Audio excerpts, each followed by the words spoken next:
So the first game of the night, it wasn't nearly as competitive as the second. Final score was Kansas 81, Villanova 65. Kansas opened on a 10-0 run, led the entire game by, I believe, as many as 19, Yep. and just played brilliantly.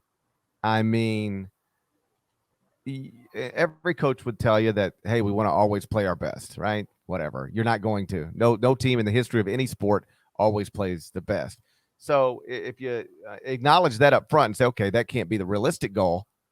What's the actual goal? How about we play our best when we need to play our best? And maybe the Final Four against a Villanova team that was trying to win a third national championship in a 6 tournament span. That's a great time to play your best, and I thought Kansas did. And I'll keep this simple. If you'd have told me, Saturday morning or 3 days ago, hey, I'm from the future. Let me just tell you a couple things about Kansas Villanova. One, David McCormick's going to get 25 points. Two, Kansas is going to shoot 54% from three. That's all you need to know. Like, you don't need to know anything other than that. It's like, so how about did Kansas beat them by 10 or 15 or 20? Because there's no way Villanova can be competitive when those two things happen, especially after they lose Justin Moore to a season-ending injury in the Elite Eight. So it's just sort of the way these things happen. I happen to work with, a bunch of either former Villanova coaches or Villanova players or Villanova fans. Like Steve Lapis, was on set with me tonight. He's a former Villanova coach. Chris Walker is a former Villanova player. He works with us. Was on set with us tonight. Former Villanova assistant. And then Andy Tulin, who works with us in research. He's a diehard Villanova fan. And so we're in the spirit of transparency, we all watched those games sort of separately. Like, you could stay on set or go back to your hotel. So a lot of us went back to our hotel to watch that game, and then we'll meet in the lobby after that game's over, and then we'll head back over to the green room and get ready to do the late show. And so the first time you see Walker Lapp or Tulin after that game, you're like, hey, sorry, hey, sorry that went that way, man, and every one of them was like, what are you gonna do? like they just got beat by a better team that played incredible. Like none of them were mad or heartbroken or frustrated. It was just like, yo, man, Kansas would have beaten anybody tonight. It just happened to be us tonight. And I do think that's true. I don't think there's a team in America Kansas wouldn't have beaten on Saturday night playing that way. And if they play that way again on Monday night, and I guess by that way it means McCormick goes for 25 again. They shoot 54% from three. Like, they're not going to do that again. But if they were to do that again, they would win. They'd beat North Carolina by double digits as well. Yes. That was an A+ performance from the Jayhawks, and there was really not much Villanova could do about it. And it was eerily reminiscent to the 2018 Final Four when Kansas and Villanova faced off against each other, and it was Villanova doing the beatdown very early. That game was over. I remember, I think I was preoccupied and came in like 10 minutes after the game started, and it was like already a blowout. This was the same case. Nova in that game jumped out to a 22-4 lead. This matchup, it was 16-5 pretty early on. They led by 19 points in the first half. That was Kansas's biggest lead in this game.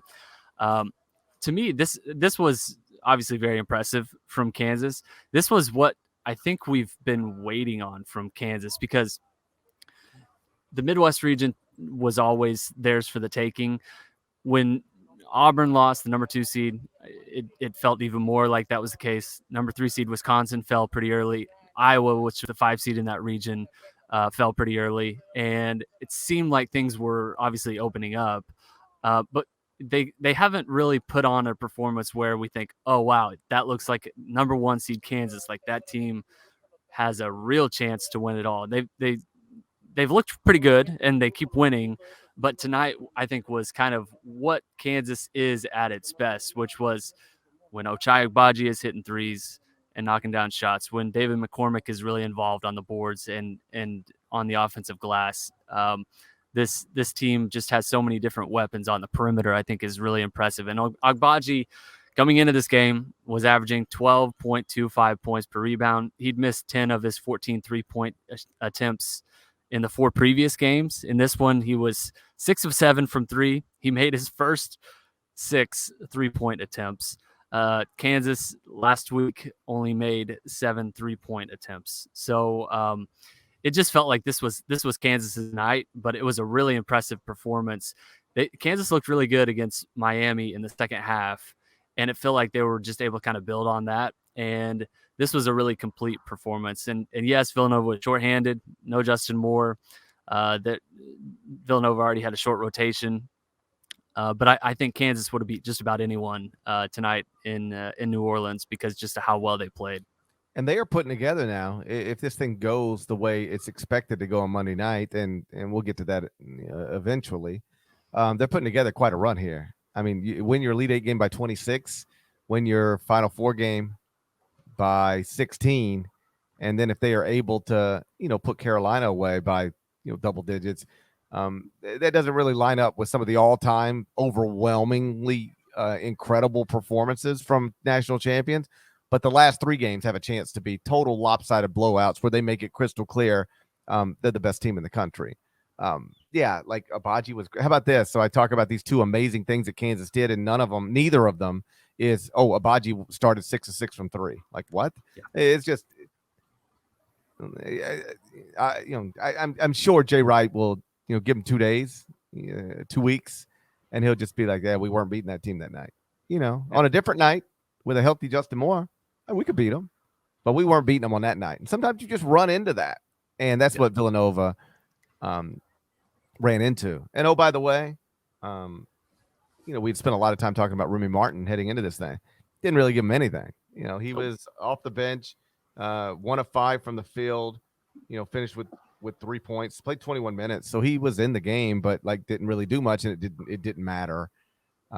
It didn't matter at all.